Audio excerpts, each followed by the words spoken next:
Good afternoon. My name is Katrina Black. If you are like me, you've been using iMovie for a long time. If you are not like me, you probably are like, why are you still using iMovie? Either way, we're gonna go through some memories, y'all. Of course, the passage of time is always an interesting thing to discuss because what is it even? Especially if we're trying to live presently. However, I like to look at what I have in my camera roll. I kind of treat it like a photo album. You can go back through the years and see what you were up to. And to be honest, look how many times I've changed my hair. Look how many times you can tell I'm really sad in a photo, but I'm kind of trying to put on a face. I see myself going from wearing a lot of makeup to not wearing makeup. I see myself from dyeing my hair to not dyeing my hair, from cutting all my hair off to having a ton of hair on my head. And a lot of these, it's interesting to see too where I am locationally. Is locationally a word? Let me know. Alright, here we go. Currently, I'm working in New York City. Truthfully, it's been kind of an emotional experience, as it often is. Am I right? Going through everything, I'm seeing the different versions of myself, and it's all the same person, but with different current circumstances, right? And my current circumstances were a lot of grief, but I was trying to get through it. We couldn't grow old.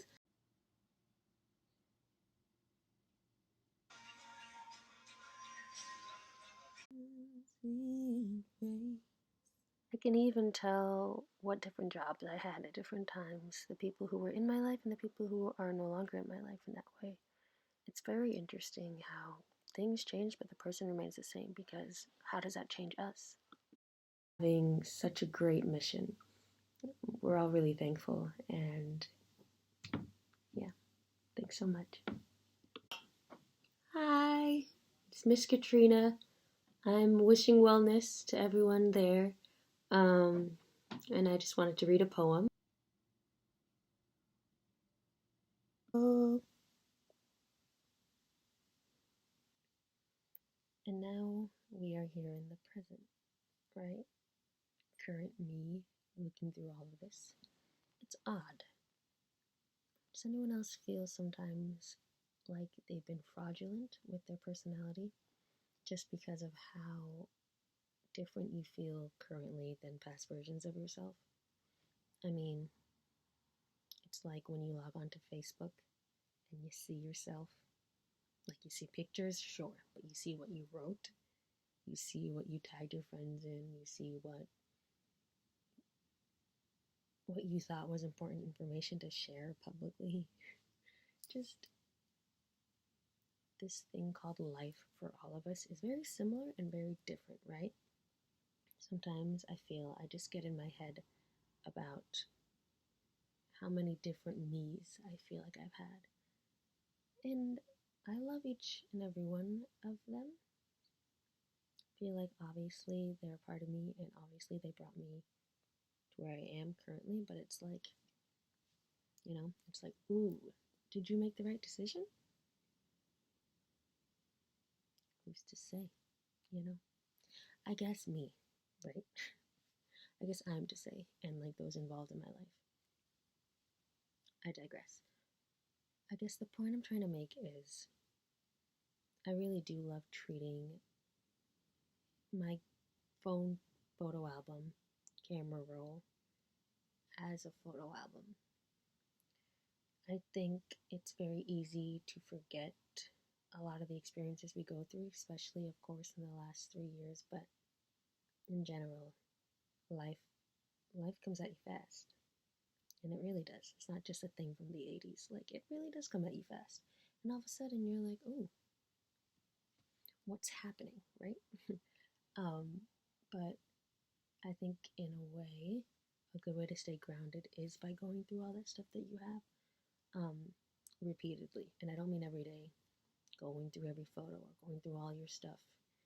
But if you have journals from a certain time in your life, if you do have pictures on your phone or pictures like Polaroids printed out, or just you could text your parents or a cousin or a friend and say, hey, could you randomly just send me like any photos you have of me or blah blah blah, anything like that. It puts that mindset right on, you're good to go, I feel. And it just helps you have a lot of self-awareness, which isn't a very important thing to have, and I feel like we don't all have it. And I'm not saying this accusatoringly. That's not it, but I'm not accusing anyone. I'm not accusing anyone, but I am also accusing everyone, because I'm also accusing myself, and I am included in everyone. I'm accusing us all, right? It's important to know who this is and to know what's going on, what the vibe is within you, so that you don't project that onto someone else. You don't self-sabotage, or you don't reject something that you really want because you're a little nervous and imposter syndrome has snuck up on you, as it often does. I don't know. This has been a very interesting exercise to go through my photo album. Or no, not my photo album, my photo booth on my computer. I think it's been 6 years with this computer, so it doesn't go as far back as I know I could have gone. Like, I could have thrown in some Facebook photos there, and we would have all regretted it, right? We would have all been like, this was a bad choice, Katrina, maybe don't do that ever again. So I didn't, and, I'm proud about that decision. Look at that. Give yourself some gratification, right? Show yourself some gratitude. Be thankful for the choices you make. I just want us all to feel good in our bodies and to feel good about what we're putting out there. Because it really does affect how you feel every day in your mindset, how you move and how you talk and how you exist. A lot of that is in how you treat others and how you treat yourself. It makes a big deal. It's cliche and it's been said 1,000 times, but it's very significant.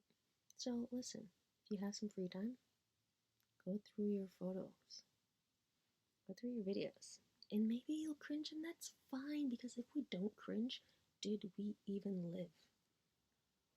You can quote that. Don't know why I did this. All right, next clip. Goodbye. All my love and all the prayer. Bye.